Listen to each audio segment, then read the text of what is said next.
saudara yang ada di Indonesia ini. Kita mulai dari yang pertama.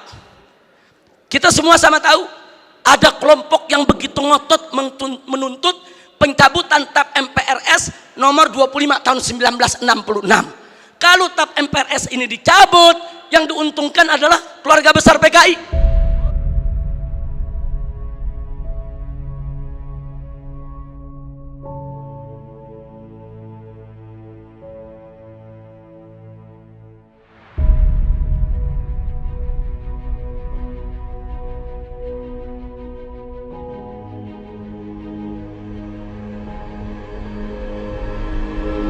Mari kita lihat indikasi kebangkitan PKI saudara yang ada di Indonesia ini.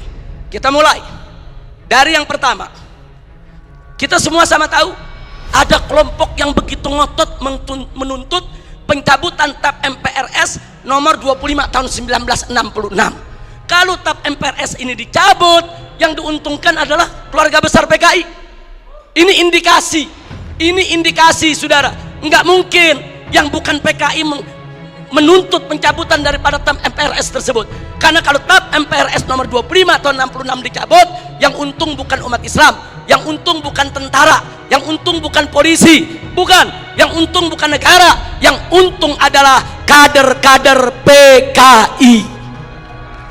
Nah sekarang yang kedua, saudara, sebelum tahun 1998, sejarah pengkhianatan PKI di Madiun 1948 maupun G30S PKI 1965 itu tercantum, diceritakan dalam sejarah Indonesia, masuk dalam kurikulum. Jadi dari tahun 1965 sampai 1998 sejarah pengkhianatan PKI merupakan bagian daripada kurikulum pendidikan untuk pelajaran sejarah Indonesia. Tapi begitu masuk reformasi 98, saudara, pelajaran tentang pengkhianatan PKI baik di Madiun 1948 maupun G30S PKI 1965 dihapuskan dari kurikulum pendidikan. Saya bertanya-tanya, siapa ini manusia yang punya kekuatan bisa menghapus materi pengkhianatan PKI dari kurikulum? Ini bukan seorang biasa, saudara. Dia punya kekuatan politik, dia punya kekuatan ekonomi, dia punya kekuatan sosial.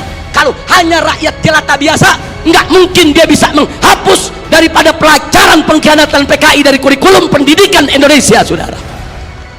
Dan dampaknya serius. Sejak tahun 98 sampai hari ini,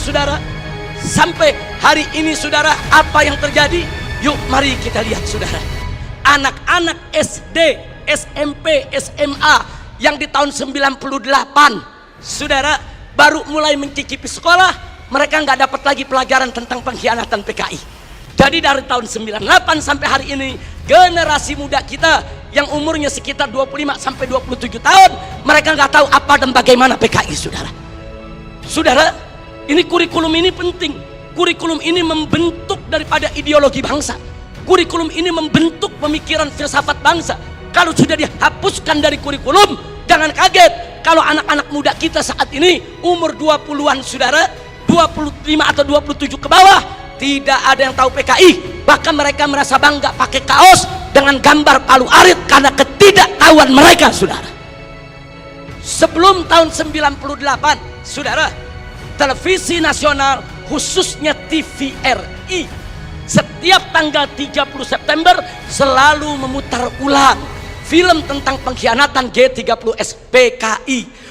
Hingga dari Sabang sampai Merauke, dari gunung sampai ke lembah, orang di kampung-kampung nonton film tersebut, saudara. Mereka tahu betapa biadabnya PKI, betapa zolimnya PKI, betapa pengkhianatan yang dilakukan oleh PKI.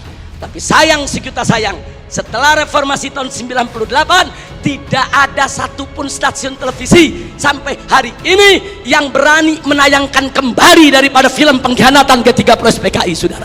Ada apa? Siapa itu orang yang bisa nakut-nakuti televisi? Siapa itu orang yang bisa neken media televisi? Siapa itu orang yang menguasai media di kita punya negeri sampai media takut, nggak berani untuk menayangkan film itu kembali, saudara? Nah, ini fakta. Ini merupakan indikasi kebangkitan PKI yang tidak terbantahkan. Omong kosong kalau ada mengatakan PKI tidak akan bangkit. Omong kosong kalau ada mengatakan PKI PKI akan bangkit atau PKI ini sudah final tidak akan bangkit lagi. Omong kosong saudara. PKI sedang bergerak, PKI akan bangkit kembali, PKI akan melibas kita semua kalau kita tidak merapatkan barisan dari sekarang saudara. Dulu sebelum 98 ada Litsus, penelitian khusus bagi pejabat publik di Indonesia saudara. Seseorang ingin jadi gubernur, ingin jadi kepala daerah, apalagi mau jadi menteri saudara, ada penelitian khusus. Siapa dia? Bagaimana ideologinya? Apa keterkaitannya dengan PKI saudara? Kalau terbukti ada keterkaitan dengan PKI, apalagi mengusung ideologi PKI, tidak akan pernah dilantik oleh negara sebagai pejabat publik saudara. Tapi semenjak tahun 1998 Litsus ditiadakan. Nah, kemudian baik yang kelima saudara, putra putri PKI keturunannya masuk ke partai-partai politik, masuk ke instansi lembaga-lembaga negara saudara, dan dari sanalah saudara mereka mempengaruhi kebijakan-kebijakan untuk keuntungan PKI. Baik yang keenam, mari kita lihat lagi saudara, kita tidak boleh menutup mata. Sejak tahun 1998 begitu banyak buku-buku yang membela PKI dibagikan secara gratis, dijual dengan bebas di toko-toko buku saudara. Pemerintah kita nggak mampu untuk melakukan tindakan apapun. Real fakta saudara. Bahkan ada satu anggota dewan pimpinan satu komisi di DPR RI saudara begitu bangga mengarang buku mengatakan dengan judul "Aku Bangga Jadi Anak PKI". Nggak sampai di situ, bahkan dia karang buku lagi dengan judul "Anak PKI Masuk Parlemen", seolah-olah dia ingin meledek semua yang anti PKI. Manusia-manusia Indonesia yang anti PKI, ada urusan apa dengan kalian? Aku bangga jadi anak PKI. Bangsa Indonesia yang anti PKI, ada apa dengan kalian benci PKI? Ada apa musuh PKI? Aku anak PKI masuk parlemen dan aku bangga menjadi anak PKI. Innalillahi wa inna ilaihi rajiun. Ini indikasi.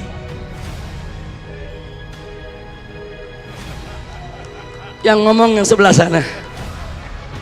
Mari kita lihat yang nomor 7 saudara, adanya usulan RUU KKR, Komisi Kebenaran dan Rekonsiliasi. Ini juga tidak lepas dari peran-peran untuk kepentingan PKI. Kemudian yang ke-8, bagaimana Komnas HAM, luar biasa saudara.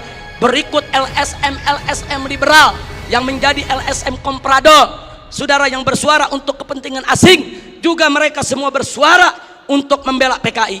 Yang ke-9, maaf saudara, ya ada bantuan Cina kepada Indonesia, berikut kompensasinya. Saya tidak campur urusan ekonomi negeri ini saudara, tapi kalau sudah bantuan dari negara komunis Cina ke Indonesia dengan kompensasi tenaga kerja yang masuk Indonesia, wajib untuk diwaspadai saudara. Nah kemudian jangan lupa yang ke-10 saudara, ada beberapa parpol, bukan satu, yang terang-terangan mengirim kader-kadernya ke Republik Rakyat Cina untuk ikut pendidikan politik. Mereka dididik oleh Partai Komunis Cina saudara. Ada apa? Ya itu hak partai tersebut, itu hak pribadinya, saya tidak ikut campur. Tapi saya sebagai bangsa Indonesia punya hak untuk mewaspadai partai-partai yang menjalin kerjasama dengan Partai Komunis Cina saudara. Yang ke-11, di mana-mana ada seminar, ada temu kangen saudara. Di mana-mana ada temu kangen PKI, seminar PKI saudara. Sementara saudara dari pihak aparat keamanan setengah hati untuk membubarkan mereka saudara. Berapa kali di Taman Ismail Marzuki mereka menggelar acara, bikin kegiatan saudara. Ada bentrokan dengan gerakan bela negara, dengan laskar-laskar FPI di beberapa tempat saudara.